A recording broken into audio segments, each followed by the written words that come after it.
Good evening, everybody. Welcome to another episode of Psychos Platters. What are we going to do today? It's another episode of that critically future acclaimed Jukebox from Hell. That's right. Just want to thank everybody so far that has watched the episodes, have gone off and given me continued comments and positive criticisms. I completely embrace all that. Once again, if you have any future suggestions for a Jukebox from Hell, please put them in the comments and we will log them accordingly. Hopefully, you guys had a chance to check out episode 62, which was the April 1987 David Bowie album, Never Let Me Down. But that's not what we're talking about today. What we're talking about today, ladies and gentlemen, for episode 63 of Jukebox from Hell, is none other than the August 1983 album AC/DC's Flick of the Switch. That's right. Yes, Flick of the Switch. This one here, I happen to have it on CD, though. I did have it on vinyl quite some time ago, but never, for some reason, never really gave it a pure listen. I found it still sealed back then at the vinyl stuff. In fact, it had a English clearance label. How about that? I think it was like, it said L299. I remember seeing that. I ended up selling that to a friend of mine. U.S. fans fired by a hot AC/DC. They're back with a bang, it says. Yes, Angus and Company. And Brian Johnson, of course. His third LP. Yes. I love all the photos in here. Very, very nice. From one of the best classic rock bands of the 70s and 80s, at least in my opinion. Anyways. So, like I said, released in August 1983. The previous album, though, For Those About to Rock, came out in November 81, made it to number one on the U.S., 4 times platinum, 4 million copies sold in the U.S., right? Now, Flick here is the 9th studio album, but also the last to have drummer Phil Rudd. Yes, he kind of gets fired halfway through the recording of this thing. But, of course, he'll be back by the time 1995's Ballbreaker album comes out. Every time I hear that title, I keep thinking of... it makes me chuckle because of Miss Ballbreaker from the Porky's movie. I don't know why. Anyways, so the last two previous albums, okay, so Back in Black and For Those About to Rock, we salute you, had Robert Mutt Lange producing those albums, which were very more polished, of course, for AC/DC as opposed to the more raw early Bon Scott material, okay? I mean, Highway to Hell was starting to get into the polished mode and then just kept going from there. But this time the band was like, Yeah, they wanted to produce themselves, and go back to the rawer sound of the 70s pretty much for these guys. Now, alcohol and drug issues plagued some of the band members, mainly allegedly Malcolm and Phil Rudd. And Phil was let go, like I said, halfway through the album, even though his drumming was completed at that time frame. Now, former Procol Harum drummer B.J. Wilson, remember Procol Harum? Whiter Shade of Pale, El Conquistador, all that bit of fun. He was hired to help on the album if needed, but his material was never used. All right. So let's get into the meat and the potatoes of this whole entire thing, right? All right. Now, all the research material today, band's official website, wiki, and all music. In other words, the usual suspects. Track 1, Rising Power. Catchy killer track to start this album off. I'm going to tell you right now. Track 2, This House is on Fire. Starts a little sounding like Hell's Bells. This house is on fire and the flames will be burning you. Really good track. Track 3, the title track, Flick of the Switch. This sort of starts out sounding like Have a Drink on Me. Seriously. But there's nothing wrong with that. We go We go into track 4, Nervous Shakedown. Truth, that's right, Toby. Truth might be one of my faves off this album. Starts out slinky, and it lands into a groove nice and easy. Seriously.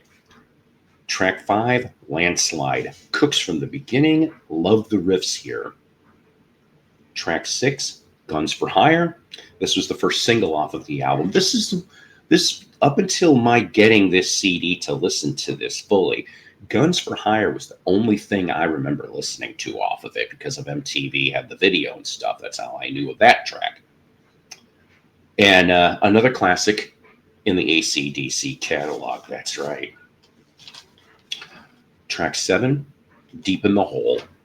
That's what he said. No, an underrated cooker with a little soul sound in it too. Just a little bit from Brian, just a little bit. You get to track 8, Bedlam in Belgium. Now, this song was written about a riot that almost broke out due to police trying to shut their concert down in Konik. I hope I'm pronouncing that right. Konich, starts with a K. Due to the band ignoring the curfew, rock and roll, defiance, you bet.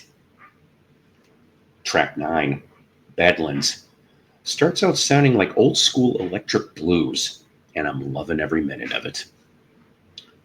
We finally conclude the album out with track 10, Brain Shake, closing out the album. Joy to ride indeed, and so was this whole album. Okay, now, pardon for the slight glare. I didn't really realize that when this being a white cover, I was going to do that, but forgive me anyway. The album only did number 15 in the US, and it also only went one time platinum. So in other words, only sold 1 million copies. But, yes, Toby, but it you always got to put your 2 cents in, huh? Okay.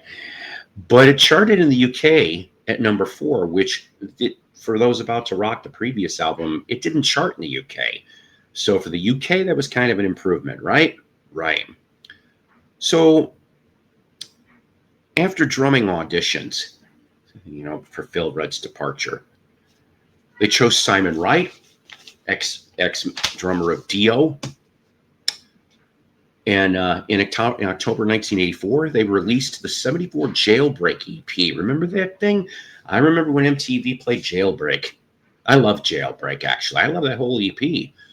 But I wrote here, I said, I thought that was kind of odd timing, to be honest with you, because, well, we're already 3 albums into the Brian Johnson era, and here we go with some Bon Scott stuff, which some of it never was heard by U.S. audiences, though. That's true.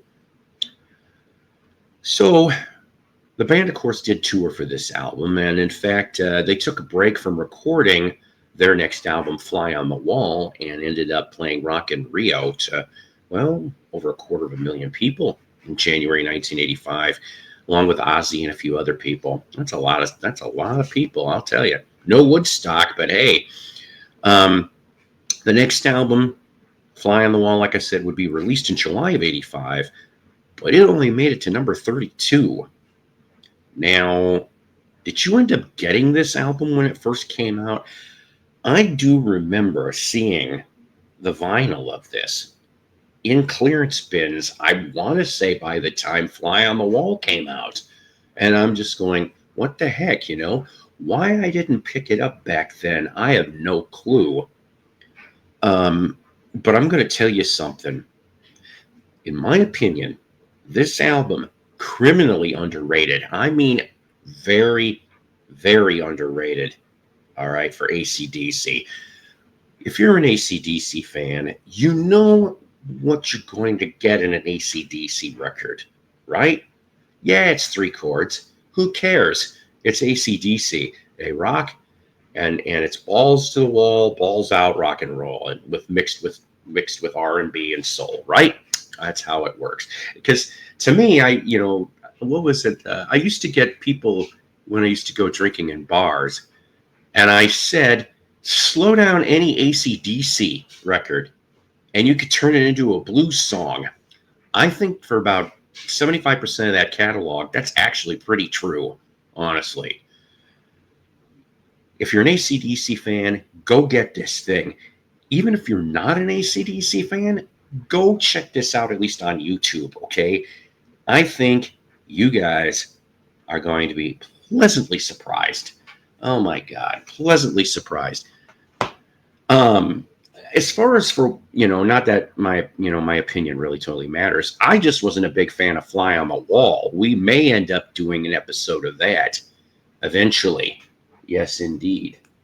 There we go. Eventually. So you may be asking yourself, and even if you're not, you're going to find out anyway, what is the next episode, episode 64 of Psycho's Platters? We're going to go ahead to May 2001. Yeah, we're in the 2000s on this. To a band that I liked their first couple albums when they came out from the South. But in their catalog, and I remember seeing this in the clearance bins, oh boy, this didn't do as well as expected. We are, of course, talking about the album Lions from the Black Crowes. That's right. That will be the next episode of Jukebox from Hell. So let me ask you something. Do you got any suggestions for Jukebox from Hell? If you do, like I said, put them in the comments. And if I do manage to pick yours, I'll give you a shout out in that video. All right. So till next time, always remember, powered by coffee, each and every time. Take care. God bless. Rock on. Psycho's Platters is a Love Peas production.